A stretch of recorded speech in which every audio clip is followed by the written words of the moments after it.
Дали собранието ќе се одблокира до следниот празник, засега без конкретно навестување што ќе се случи по петдневниот одмор на пратениците од собранието.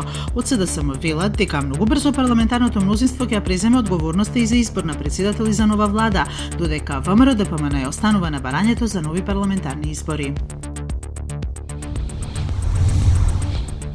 Амбасадата на САД во Приштина ги повика своите државјани на Косово да бидат внимателни во текот на великденските празници и на масовните собири и манифестации поради закана од можни терористички акции, а косовската полиција ги зголемила мерките на безбедност.